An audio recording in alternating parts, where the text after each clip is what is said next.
Hey guys, we're seeing a really exciting trend actually emerging in the market, and that exciting trend is longer indemnity periods. So we're seeing those shift from those old 12-month indemnity periods through to like 24 months, becoming that new industry average or norm, and that is just really refreshing to see. It gives the business a lot more time to recover following a loss, and in that case, a lot better chance of recovering, right? But we are seeing one little issue kind of popping its head up because of that trend of increased indemnity periods. And that's coming about because while we're increasing those indemnity periods, we're not changing the sum insured. So that does present a couple of issues. So if we take this one step back and actually look at what does that sum insured actually represent? Why do we need to be looking at that when we're changing that indemnity period?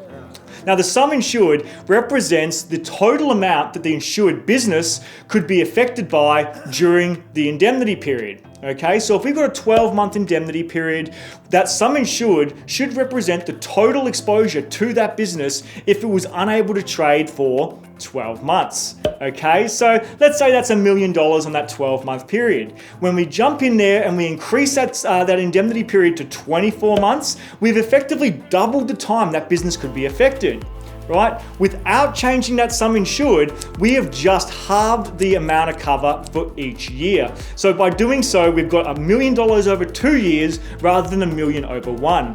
So that's just telling the insurer, hey, we want to insure for 2 years, but only $500,000 of cover or exposure per year.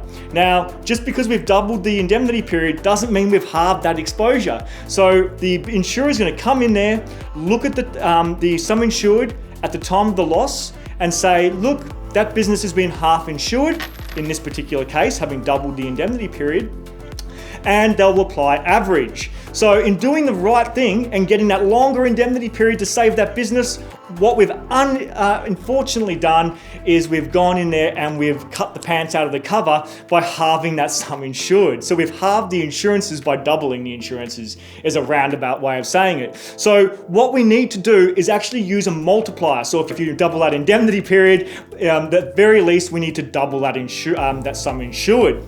Now, there is more to it. We do need to account for trend, and the longer the indemnity period, the longer the trend needs to be taken into consideration and applied. Now, there is a simple way to do it, and subtle plug, guys, BI calculator. The LMI BI calculator, it is a service that you all should have access to if you are an Australian broker. So just go in via your broker portal, use the system, chuck in the numbers. It's a 4-step process, and it'll give you the right figure.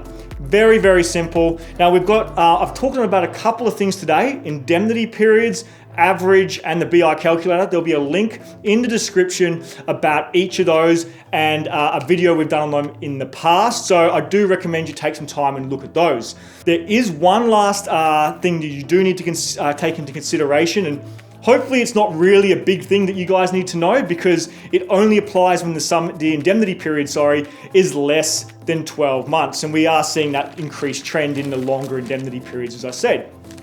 Now, if you're selecting an indemnity period of less than 12 months, sorry, I'm getting a bit tongue-tied, you do need to declare a full 12-month sum insured, right? So if it's $1 million loss, if the total exposure or sum insured for 12 months, and you decide I want to insure for 6, you still need to declare $1 million.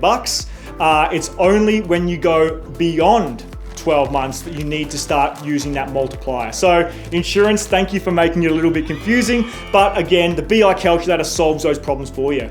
Keep doing that good work, guys. Get those longer indemnity periods. They make a huge impact come claim time, but we do need to make sure those sum insureds are correct. So guys, until next time, click a link in the description for another video we did. Give us a thumbs up if you found this helpful. Comment with more stuff you want to know about. And as always, click that subscribe button.